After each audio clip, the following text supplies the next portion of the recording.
મિત્રો, પીએમ મોદીનું 15 ઓગસ્ટનું ભાષણ અંદાજિત 76 મિનિટની આસપાસનું એમનું ભાષણ હતું. અમુક મીડિયા માધ્યમોને મેં જોયા તો ઐતિહાસિક ભાષણ એવી ટેગલાઇન કે એવી હેડલાઇન સાથે બધું સોશિયલ મીડિયા પર આ લોકો મૂકતા હોય છે. ઐતિહાસિક ભાષણ. હવે પીએમ મોદીએ જે મુદ્દાઓ ઉપર આ ભાષણ દરમિયાન વાત કરી કે મંચ ઉપરથી એમણે મોટી મોટી વાતો તો કરી, પણ જમીની સ્તરની હકીકત શું છે, દેશનો સામાન્ય વ્યક્તિ શું વિચારે છે કે એના જીવનની હકીકત શું છે, એના વિશે આ વિડીયોમાં હું વાત કરવા માંગુ છું. તમને યોગ્ય લાગે તો આ વિડીયોને વધુમાં વધુ શેર કરજો. થોડો વિડીયો લાંબો થઈ શકે છે. યોગ્ય લાગે આખો જોજો અને શક્ય બને યોગ્ય લાગે તો શેર કરજો વધુમાં વધુ. કે સૌથી પહેલાં પીએમ મોદીએ વિકસિત ભારતના સપનાની વાત કરી, 2047ના સપનાની વાત કરી. હવે મેં પહેલાં પણ મારા ઘણા વિડીયોમાં વાત કરી છે કે ભવિષ્યના સપના જોવા કોઈ ખોટી વાત નથી, પણ વર્તમાનમાં હાલના સમયમાં અત્યારે શું પરિસ્થિતિ છે જે સુધરી નથી એના ઉપર વાત કરવી જરૂરી છે. કે આજની પરિસ્થિતિ જો સુધરી નથી શકતી તો ભવિષ્યની વાતો આપણે કયા મોઢે કરીએ છીએ? કે ભવિષ્યની વાતો કરવી બને છે? હવે પ્રાથમિક સુવિધાનો અભાવ, પાણી, ગટર, રોડ, રસ્તા, ભ્રષ્ટાચાર કેટલું બધું છે. આપણે રોજ કંઈક ને કંઈક વાંચીએ છીએ, જોઈએ છીએ. આજે અમદાવાદની વાત કરું, અમદાવાદમાં રહું છું, મને ખબર છે કે ઘણા બધા એરિયા એવા છે જ્યાં નાગરિકો તકલીફ ભોગવી રહ્યા છે અલગ અલગ પ્રકારની. અમુક એરિયા એવા છે જ્યાં પ્રાથમિક સુવિધાનો પણ અભાવ છે. ગટર, પાણી જેવી પ્રાથમિક સુવિધાનો અભાવ છે. વરસાદના સમયે રોડ રસ્તા તૂટી જાય છે, નવા બનેલા હાઈવે તૂટી જાય છે, ત્યાં ગાબડા પડી જાય છે. ઘણી બધી વાતો છે, આપણે નથી જોતા સમાચારના માધ્યમથી. તો અત્યારની વાત કરવાની હોય, 2047 તો હજી 20-21 વર્ષની વાત છે. વર્તમાન સમયમાં જો આ પરિસ્થિતિ છે, આને આપણે સૌથી પહેલાં સુધારવાની હોય. પછી કથળેલી શિક્ષણ વ્યવસ્થા, મોંઘું શિક્ષણ, જે મહત્ત્વપૂર્ણ વાત છે કે આજે દેશમાં જે એસી ચેમ્બરમાં બેઠેલા લોકો છે કે મોદી સાહેબની વાત કરીએ મંચ ઉપરથી એ મોટી મોટી વાતો કરે છે, પણ આજની રિયાલિટી આપણા દેશમાં છે, આ હકીકત છે કે ઘણા બધા એવા પરિવાર છે, ઘણા બધા એવા બાળકો છે જે આગળ ભણવા માંગે છે, પોતાના બાળકોને લોકો આગળ ભણાવવા માંગે છે, પણ એમની જોડે પૂરતા પૈસા નથી. અધૂરું એજ્યુકેશન એ લોકોનું રહી જાય છે, અડધેથી મતલબ છોડી દેવું પડે છે. આવા કિસ્સાઓ પણ આપણે આપણી આસપાસ જ જોઈએ છે. ઘણા બધા કિસ્સાઓ છે આવા. પગાર ધોરણ લોકોના નથી, જેવી કાબિલિયત લોકોમાં હોય છે, જેવું એજ્યુકેશન એમનું હોય છે, એવું દેશમાં પગાર ધોરણ નથી. નોકરીઓમાં ક્યાંક ને ક્યાંક શોષણ છે. એ જ કે જેવું કાબિલિયત હોવી જોઈએ, કાબિલિયત છે, જેવું શિક્ષણ છે એવું એમની વાત નથી ત્યાં પગારની. શોષણ છે. સામાન્ય માણસની હાલત પૂછવા જેવી જ નથી, એના ઉપર વાત કરવા જેવી જ નથી. એટલી હાલત ખરાબ છે, રોજ બિચારો પીસાય છે. આવું બોલવું તો ના જોઈએ, પણ મોદી સાહેબ કે આ બધા નેતાઓ મંત્રીઓ મોટી મોટી મંચ ઉપરથી વાતો કરે છે, પણ સામાન્ય માણસની જે જિંદગી છે કે બિચારો 2047 સુધી ઘણા બધા લોકો આમાં હશે પણ નહીં. 2047 સુધી ઘણા બધા બિચારા હશે પણ નહીં, એવી પરિસ્થિતિ છે દેશમાં અત્યારે.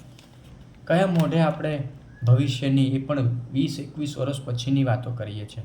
અત્યારે વિકસિત ભારતની વાતો કરો, અત્યારની રિયાલિટીની વાત કરો. 2047ની વાતો ઇનલોજિકલ છે. ફક્ત સત્તા બચાવવાનું ગતકડું છે એવું કહી શકાય. જો તમે સામાન્ય માણસનું વર્તમાન ના સુધારી શકતા હોય તો તમારે 20-21 વર્ષ પછીની વાત કરવાનો કે એના સપના બતાવવાનો કોઈ અધિકાર નથી, એના ઉપર વાત કરવાનો મતલબ જ નથી. બીજો મુદ્દો જેમાં મોદીજી શક્તિની સપ્તધારા વિશે વાત કરે છે, જેમાં મેન્યુફેક્ચરિંગ, કૃષિ, રક્ષા ક્ષેત્ર જેવા 7 મુદ્દા ઉપર પ્રધાનમંત્રી નરેન્દ્ર મોદી સાહેબ વાત કરે છે. હવે લોજિકલી આજે પરિસ્થિતિ છે જે દેશમાં, એ જોવા જઈએ તો વેપાર ઉદ્યોગની પરિસ્થિતિ શું છે? અમુક બિઝનેસમેન જેમણે ખૂબ માલ બનાવ્યો છે અને બનાવી રહ્યા છે, ભેગો થઈ જ રહ્યો છે, કોઈ લિમિટ નથી. પણ નાના વેપારીઓનું શું? આપણી આજુબાજુ ઘણા બધા નાના વેપારીઓ હશે, એમનું શું? આજે એક નાનો વેપારી અલગ અલગ પરિસ્થિતિઓની સામે ક્યાંક ને ક્યાંક લોજિકલ વાત કરીએ તો ઝઝૂમી રહ્યો છે. એના વેપાર ધંધાનું કોઈ ઠેકાણું નથી. લોન લઈને, રિસ્ક લઈને ધંધો કરનાર વેપારી જેના ભવિષ્યની કોઈ ગેરંટી નથી. બીજી તરફ એવા ઉદ્યોગપતિ જેમને કદાચ 500,000 કરોડનું નુકસાન પણ થઈ જાય તો એમને કોઈ ફરક પડે એમ નથી. મતલબ દેશમાં બે પ્રકારના લોકો છે. એક મોટી સંખ્યા સામાન્ય વર્ગ જે રોજ પીસાય છે, જેની તકલીફોનો કોઈ પાર નથી, અને એક વર્ગ જે ઉદ્યોગપતિઓ જે રોજ માલ કમાઈ રહ્યા છે, માલામાલ થઈ રહ્યા છે. ત્રીજો મુદ્દો જેના ઉપર મોદી સાહેબ વાત કરે છે કે યુવાનોને ડિજિટલ જનગણના અભિયાનમાં સક્રિય રીતે ભાગ લેવો જોઈએ, એવી મોદી સાહેબ અપીલ કરે છે. હવે 1 કરોડ યુવાનોને અહીંયા બીજો જે આ મુદ્દાની અંદર જ વાત છે કે AI સ્કિલની ટ્રેનિંગ આપવાની પણ ઘોષણા થાય છે. હવે આજે જે રિયાલિટી છે કે ઘણી બધી એવી સરકારી કચેરીઓ છે જ્યાં સામાન્ય માણસ ધક્કા ખાય છે પોતાના કામ કરાવવા માટે, જેમાં સૌથી મોટો મુદ્દો શું હોય છે? સર્વર ડાઉન, સોફ્ટવેરમાં ખામી. હમણાં અમદાવાદ આરટીઓને લઈને કેટલા બધા આર્ટિકલ સમાચારમાં મેં વાંચેલા. નવું બિલ્ડિંગમાં ટ્રાન્સફર થયું એ પછી નથી આવ્યો, ભગવાનની દયાથી સારું છે લોકો માટે ક્યાંક ને ક્યાંક. પણ અત્યાર સુધી સરકાર આજે 12 વર્ષથી છે દેશમાં મોદી સાહેબની, સર્વર ડાઉન, લોકો ધક્કા ખાય, 2 કલાકનું કામ હોય એને 3-3, 4-4 દિવસ વીતી જાય. અને ચલો અમદાવાદ આરટીઓની વાત જવા દો, ઘણી બધી એવી સરકારી કચેરીઓ છે જ્યાં આજે આ રિયાલિટી છે, આ હકીકત છે, આ પ્રમાણે જ કામ થાય છે. પછી કયા મોઢે તમે ડિજિટલ ઇન્ડિયાની વાત કરો છો અને એઆઈની વાત કે એઆઈની સ્કિલ યુવાનોને આપવામાં આવશે? બાકી ઘોષણાઓ તો ઘણી બધી થાય છે, ક્યારે આપવામાં આવશે, એના ઉપર કામ થશે એ તો ભવિષ્યમાં ખબર પડશે. પણ આ બાબતમાં આજનો યુવા, આજનો બાળક ઘણો બધો જાણકાર છે, આગળ છે. આપણે મોબાઈલ શીખવામાં 5 વર્ષ 10 વર્ષ કદાચ લાગી ગયા હશે, પણ આજના બાળકને કે આજને યુવાન જે વર્ગ છે એ લોકોને આ બધું ઇઝી છે, એમના માટે આરામથી એ લોકો શીખી જાય છે. ઉલટાનું આપણને કદાચ ઘણી બધી વસ્તુ નહીં આવડતી હોય જે આજના બાળકને કે આજના યુવા વર્ગને આવડી જતી હોય છે ચૂટકીઓમાં. લેપટોપ, કોમ્પ્યુટર, મોબાઈલ મંત્રીને એ એઆઈ પ્લેટફોર્મને કે એઆઈ વિશેની જાણકારી જાતે શીખી લે છે. એમાં કોઈ મોટી વાત નથી. આજે હું વિડીયો બનાવું છું, ઘણી બધી બાબતો એવી છે જે વર્ષોમાં મેં લેપટોપ મંત્રી, આ કોમ્પ્યુટર મંત્રીઓ, મોબાઈલ મંત્રી તો આપણને આવડી ગઈ. મોટી મોટી વાતો, એઆઈ સ્કિલની જે વાત છે મને યાદ આવ્યું કે ઘણા બધા નેતાઓ અને મંત્રીઓ ગુજરાત, તમે એમની પોસ્ટ જોઈ કે એઆઈ સ્કિલની જે ઘોષણા સાહેબ દ્વારા કરવામાં આવી, મોદી સાહેબ દ્વારા, કે 1 કરોડ યુવાઓને ટ્રેનિંગ આપવામાં આવશે, એઆઈ ઉપર, સ્કિલ ઉપર કામ થશે, ફલાણું ટીકણું. તો એને લઈને મતલબ માથે ઉપાડો લઈ લીધો હતો. પણ મેં આગળ વાત કરી, યુવાનો આ બધી બાબતમાં તો બહુ આગળ છે. કંઈક મુદ્દાની વાત કરો. પછી સૌથી મહત્ત્વપૂર્ણ મુદ્દો કે જ્યાં મોદીજી દિમાગી નક્સલીઓની વાત કરે છે કે હથિયારવાળા નક્સલીઓ તો ખતમ થઈ ગયા, પણ દિમાગી નક્સલીઓથી દેશે સતર્ક રહેવાનું છે. હવે ક્યાંક ને ક્યાંક મોદીજી અહીંયા યુવાઓ વિશે વાત કરી રહ્યા છે, યુવાઓના આંદોલન વિશે વાત કરી રહ્યા છે. હવે આ વાત ખરેખર સમજથી બહાર છે કે એક તરફ ઇન્સ્ટાગ્રામ ઉપર, સોશિયલ મીડિયા પ્લેટફોર્મ પર નરેન્દ્ર મોદી સાહેબ વિડીયો બનાવે છે. જ્યારે જંતર મંતરનું આંદોલન આપણે જોયું કે પછીની વાતો, કે ઇન્સ્ટાગ્રામ ઉપર મોદી સાહેબ રાતે 11-11, 12-12 વાગે વિડીયો બનાવે છે.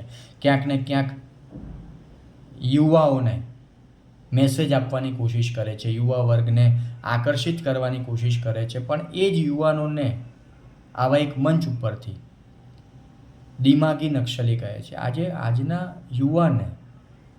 યુવાનોને, આજના બાળકોને તમે સીધો એને ઉગ્રવાદી, નક્સલવાદી કહી દો, એ કેટલી હદે યોગ્ય છે? કેટલી હદે આ વસ્તુ યોગ્ય છે? માનીએ, 100% માનીએ આપણે કે આજનો જે યુવા છે, આજનો જે યુવા વર્ગ છે તે થોડો વધારે પડતો ફોરવર્ડ થઈ ગયો છે. અમુક આદતો કદાચ એમણે જીવનમાં છોડી દેવી જોઈએ આજના યુવા વર્ગે. પણ શું બધા જ યુવકો કે યુવા વર્ગ એવો છે? બધા જ લોકો એવા છે સેમ? આપણે જે સોશિયલ મીડિયા પર અમુક યુવા વર્ગને જોતા હોય તો બધા થોડી એવા છે. બધાની કમ્પેરિઝન આપણે એવી રીતે ના કરી શકીએ, બધાની તુલના એક સરખી આપણે ના કરી શકીએ. શું એવા વર્ગને, એવા યુવા વર્ગને તમે ડાયરેક્ટ નક્સલીઓ સાથે એમની તુલના કરી દો, ઉગ્રવાદી કહી દો? શું એ યોગ્ય છે? બિલકુલ નહીં, આ યોગ્ય નથી.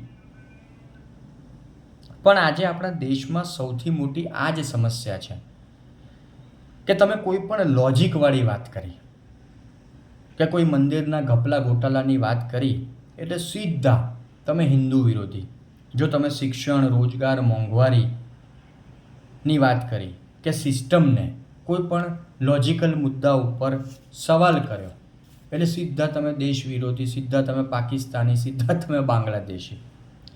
મંચ ઉપરથી મોટી મોટી વાતો કરવી ઘણી સહેલી છે, પણ જમીની સ્તરની શું હકીકત છે, સામાન્ય માણસ કેવી રીતે જીવી રહ્યો છે, આજે એની શું પરિસ્થિતિ છે, કેટલા તણાવમાં એ જીવી રહ્યો છે, કેટલા બોજાઓ હેઠળ એ જીવી રહ્યો છે, એ બધું જાણવું અને સમજવું ખૂબ જરૂરી છે.